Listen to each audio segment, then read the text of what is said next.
Hello everyone, science वाला मनोज में फिर से आपका स्वागत है। और आज हम लोग पढ़ने वाले हैं balanced force and unbalanced force. ठीक है, तो सबसे पहले हम लोग कल वाले वीडियो का हम लोग रिवीजन कर लेते हैं, यानी कि जो हम लोग कल पढ़ा था उसको हम लोग एक बार रिवीजन कर लेते हैं। ठीक है, तो पिछले वाले वीडियो में हम लोग क्या क्या पढ़े थे? तो हम लोग पढ़े थे कि फोर्स क्या होता है और उसका यूज क्या क्या है और उसका इफेक्ट क्या है। ठीक है, तो सबसे पहले थोड़ा सा हम लोग रिवीजन कर लेते हैं। सबसे पहले फोर्स की बात कर लेते हैं। ठीक है, तो फोर्स क्या होता है? ए पुश और pull on a body that is called force. लेकिन ये वाला डिफिनेशन सिर्फ हम लोग को 8 क्लास तक ही पढ़ना है। हम लोग क्या पढ़ रहे हैं? क्लास 9th का फिजिक्स पढ़ रहे हैं ना। तो फोर्स का डिफिनेशन क्या हो जाएगा? A force is a external agent. A force is a external agent or cause of capable of changing the state of rest or uniform motion in a straight line. That is called force. ठीक है, अब देखे थे कि उस force का use क्या क्या है।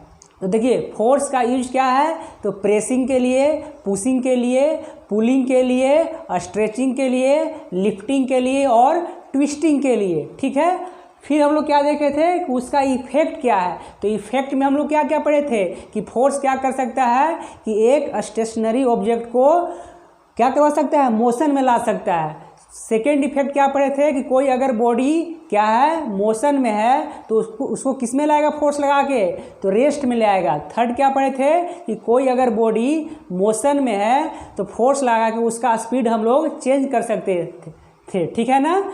फोर्थ वाला क्या पढ़े थे कि अगर कोई ऑब्जेक्ट मूविंग है, अगर कोई ऑब्जेक्ट मूविंग है यानी कि इस डायरेक्शन में मूव कर रहा है, तो अगर उसका हमें डायरेक्शन चेंज करना है तो फोर्स लगा के इस डायरेक्शन में मूव करवा सकते हैं। ठीक है, देखिए लास्ट वाला इफेक्ट हम लोग क्या पढ़े थे कि फोर्स के द्वारा हम लोग क्या कर सकते हैं? शेप एंड साइज चेंज कर सकते हैं किसी भी ऑब्जेक्ट का। ठीक है, तो चलिए अब हम लोग स्टार्ट करते हैं अपना आज का टॉपिक। वो आज का टॉपिक क्या है?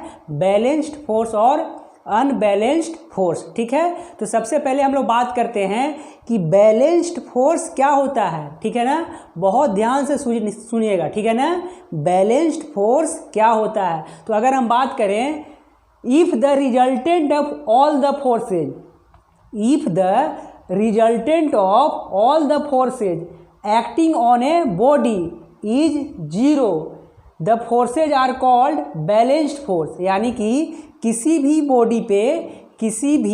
बॉडी पे अगर ओवरऑल फोर्स क्या हो? जीरो हो, तब उसको क्या बोलेंगे कि बैलेंस्ड फोर्स बोलेंगे। ठीक है, चलिए बैलेंस्ड फोर्स को हम लोग और बेहतरीन ढंग से समझते हैं। ठीक है, तो थोड़ा सा हम लोग बेहतरीन ढंग से बैलेंस्ड फोर्स को समझते हैं।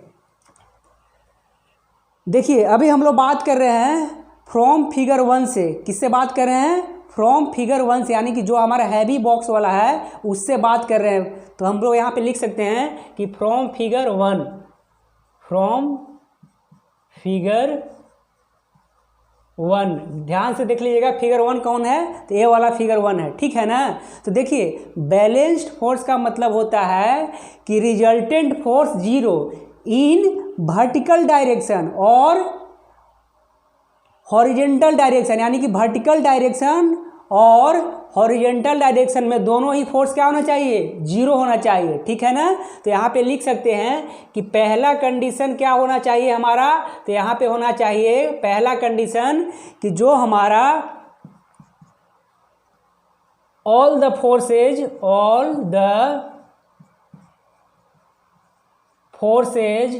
इन vertical direction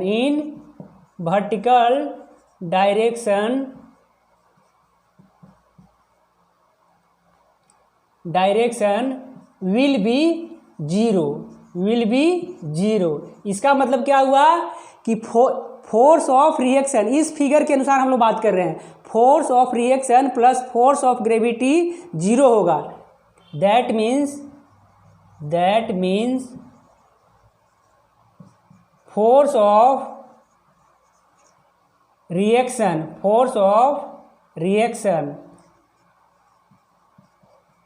plus force of gravity, force of gravity, force of gravity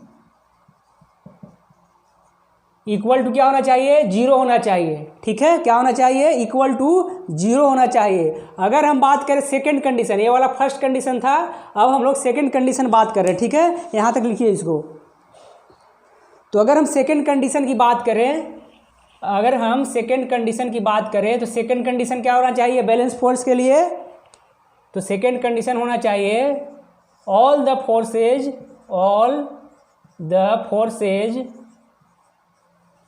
in horizontal direction, in horizontal direction will be zero, will be zero. That means अगर हम फिगर से बात करें तो यहाँ पे क्या होना चाहिए? हॉरिजॉन्टल डायरेक्शन में कौन सा फोर्स है? तो पुशिंग फोर्स है और फ्रिक्शन फोर्स है। That means force of friction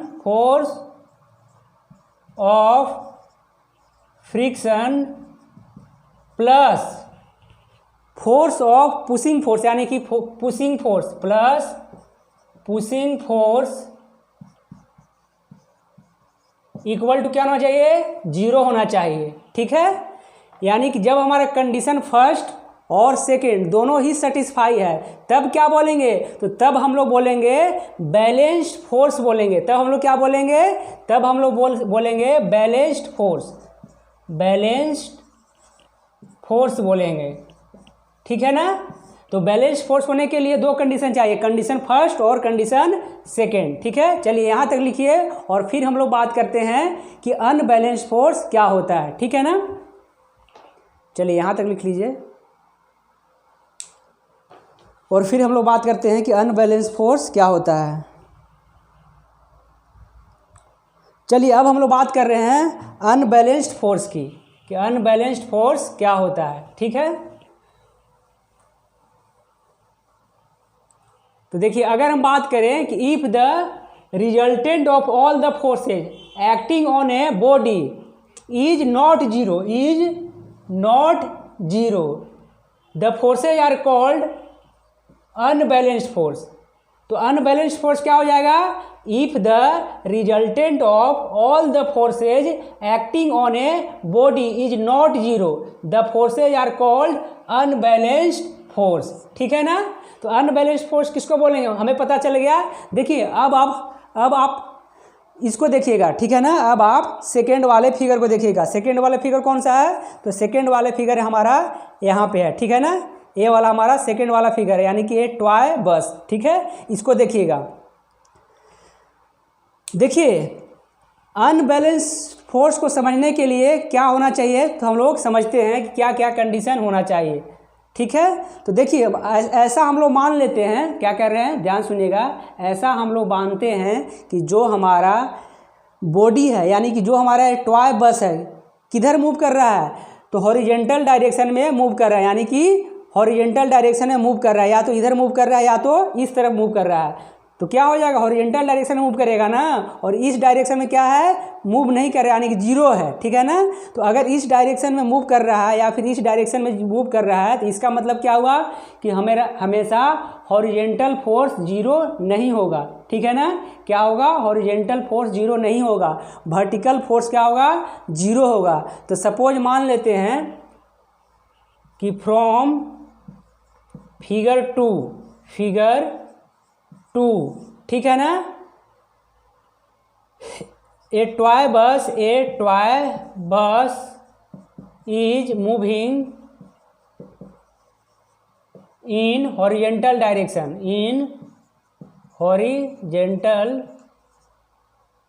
direction. ठीक है ना? तब क्या होगा यहाँ पे कि फोर्स ऑफ फ्रिक्शन, यहाँ पे क्या होगा? Force of friction plus force of pushing force, यानी कि यहाँ पे क्या लिख सकते हैं? प्लस पुशिंग फोर्स इसका वैल्यू क्या होगा, तो इसका वैल्यू होगा नॉट इक्वल टू जीरो, यानी कि जीरो नहीं आएगा, ठीक है ना। तो ये हमारा पहला कंडीशन हो गया। सेकेंड कंडीशन क्या होना चाहिए कि जो हमारा, देखिए सेकेंड कंडीशन होना चाहिए हमारा कि जो हमारा सम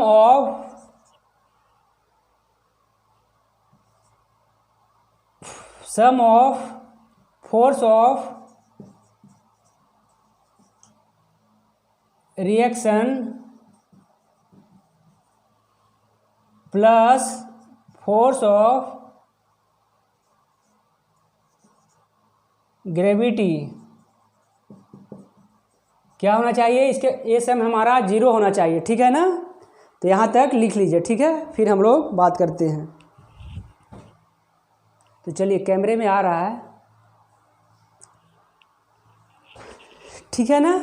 तो देखिए अगर हम ओवरऑल बात करें कि अनबैलेंस्ड फोर्स क्या होता है, तो अगर देखिए जो हमारा सम ऑफ टोटल फोर्स है, यानी कि सम ऑफ टोटल फोर्स है नॉट इक्वल टू जीरो है, तब क्या होगा, अनबैलेंस्ड फोर्स होगा। और अगर हम बात करें बैलेंस्ड फोर्स का कि सम ऑफ फोर्सेज इक्वल टू क्या है, जीरो है, तब क्या होगा, हमारा बैलेंस्ड फोर्स होगा, ठीक है।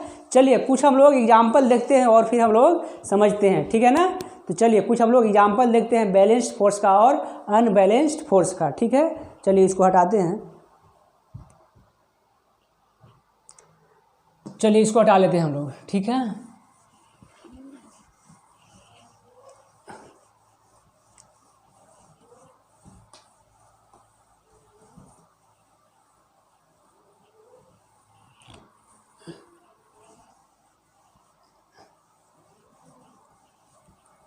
देखिए अगर हम बात करें बैलेंस्ड फोर्स का एग्जाम्पल, बैलेंस्ड फोर्स का एग्जाम्पल अगर देखें तब क्या हो सकता है। देखिए मान लीजिए कोई एक ऑब्जेक्ट है, क्या है, एक ऑब्जेक्ट है, ठीक है।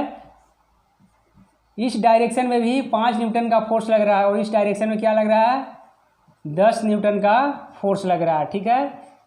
इस डायरेक्शन में भी क्या लग रहा है, 5 न्यूटन का फोर्स लग रहा है और इस डायरेक्शन में भी, नीचे वाला डायरेक्शन ग्रेविटी नीचे लगता है ना, तो नीचे वाला डायरेक्शन में क्या लग रहा है, 5 न्यूटन का फोर्स और ऊपर वाले डायरेक्शन में भी 5 न्यूटन का फोर्स, ठीक है।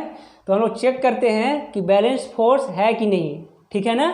तो देखिए अगर बैलेंस फोर्स सबसे पहला कंडीशन क्या निकालते हैं कि समेशन ऑफ वर्टिकल फोर्सेज। तो वर्टिकल फोर्सेज क्या है, यहाँ पे क्या है, तो ऊपर है 5 न्यूटन और नीचे भी क्या है, 5 न्यूटन, ठीक है ना। तो यहाँ पे क्या हो गया, जीरो हो गया। सेकंड कंडीशन चेक करते हैं, हॉरिजॉन्टल फोर्स, तो 10 न्यूटन इधर लग रहा है, तो 10 न्यूटन माइनस 5 न्यूटन, ठीक है ना। तो यहाँ पे क्या हो गया, 5 न्यूटन हो गया, यानी कि summation of horizontal force, summation of horizontal force क्या हो रहा है, नॉट इक्वल टू जीरो आ रहा है ना, क्या आ रहा है, नॉट इक्वल टू जीरो आ रहा है। यहाँ पे क्या आ रहा है, 5 न्यूटन आ रहा है ना, तो क्या है यहाँ पे, नॉट इक्वल टू जीरो है। तो इसका मतलब क्या है कि ये हमारा क्या है, अनबैलेंस्ड फोर्स है, क्या है, अनबैलेंस्ड फोर्स है, ठीक है ना। चलिए अब हम लोग क्या करते हैं कि यहाँ पे हम लोग 5 न्यूटन ले लेते हैं। अब हम लोग चेक करते हैं कि बैलेंस्ड फोर्स है कि नहीं। तो सबसे पहले क्या लगाएंगे, summation of vertical forces, summation of vertical forces. तो यहाँ पे क्या है, 5 न्यूटन ऊपर है और माइनस 5 न्यूटन यहाँ पे क्या है, जीरो है। अब सेकंड कंडीशन क्या लगाएंगे, सेकंड कंडीशन लगाएंगे हम लोग कि समेशन ऑफ हॉरिजॉन्टल फोर्स है, ठीक है। तो 5 न्यूटन क्या है, इस डायरेक्शन में है और 5 न्यूटन इस डायरेक्शन में, तो निगेटिव हो जाएगा ना। तो यहाँ पे क्या है, जीरो है, ठीक है ना। यानी कि यहाँ पे क्या है, तो सेकंड वाले केस में, यानी सेकंड वाले एग्जाम्पल में क्या है, बैलेंस्ड फोर्स का एग्जाम्पल है। कब, जब इधर से 5 न्यूटन लग रहा है और इधर से भी 5 न्यूटन लग रहा है और नीचे भी 5 न्यूटन और ऊपर भी 5 न्यूटन, तो क्या हो जाएगा, बैलेंस्ड फोर्स हो जाएगा, ठीक है ना। और ये वाला एग्जाम्पल किसका था, तो अनबैलेंस्ड का था, ठीक है। चलिए मिलते हैं हम लोग नेक्स्ट वीडियो में, ठीक है।